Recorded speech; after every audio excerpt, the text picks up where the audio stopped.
les ruines desquelles il a été fondé. Cet artifice doit permettre à ses dirigeants de ne pas assumer l'héritage criminel de leurs prédécesseurs jeunes turcs. Entre 1920 et 1960, sous un habillage kémaliste, un grand nombre de dirigeants turcs sont en fait des criminels usionistes recyclés. Il y a donc continuité, comme si de rien n'était, et leur impunité est garantie.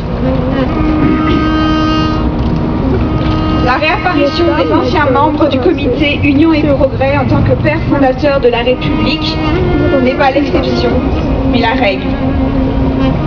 Presque tous les dirigeants turcs de 1920 à 1960 ont participé à des degrés divers au génocide des Arméniens. Non seulement les tortionnaires ne s'effacent pas, mais en plus on leur donne des fonctions importantes. Députés de la République, ministres, ambassadeurs, etc. Ces criminels ne sont plus dans une ambiance orientale. Ils sont en habit européen, tout comme les criminels nazis, mais sans l'horreur de la Shoah à venir, dans une Turquie qui restera soi-disant neutre durant la Deuxième Guerre mondiale. Ces criminels jouiront d'une impunité effective et d'enrichissement personnel important. L'iconographie n'est plus celle des massacres, des colonnes de déportation, des moribonds ou des cadavres. Une photographie montrant deux criminels unionistes avec Mustafa Kemal illustre bien cette situation paradoxale.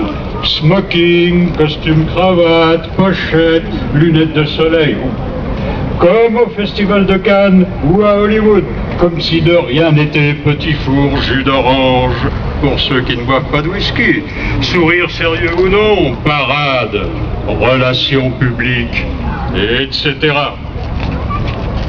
Complétée par l'emploi de l'alphabet latin, la modernité laïque turque, qui couvre en réalité un nationalisme laïciste, répressif, car l'on continue à tuer des non-turcs, crée l'illusion et provoque l'enthousiasme chez les politiciens eurocentristes. La filiation criminelle est ainsi établie entre le gouvernement jeune turc de la Première Guerre mondiale et la République kémaliste d'aujourd'hui. Pour protéger l'État, il est devenu nécessaire de maquiller le génocide, de le dissimuler et de nier ce crime de manière permanente. Ainsi, l'État turc pratique depuis les années 1980 un négationnisme officiel. Un décret gouvernemental du 25 mai 2001 a créé un conseil de coordination pour la lutte contre les assertions de génocide, officialisant ainsi le négationnisme d'État. Ensuite, une circulaire du ministère turc de l'Éducation nationale datée du 14 avril 2003 demande aux directeurs des établissements scolaires d'organiser des épreuves de composition dans lesquelles les élèves doivent nier l'extermination des Arméniens, des Assyro-Chaldéens et des Grecs du Pont au début du XXe siècle.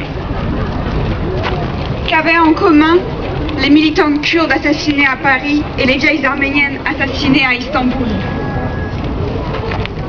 Elles étaient des femmes et elles appartenaient à des nations opprimées et omises.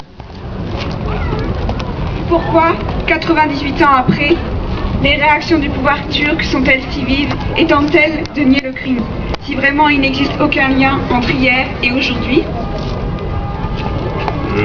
Sans doute parce qu'en réalité, la filiation criminelle et le travestissement se sont étendus au gouvernement néo-islamo-ottoman actuel.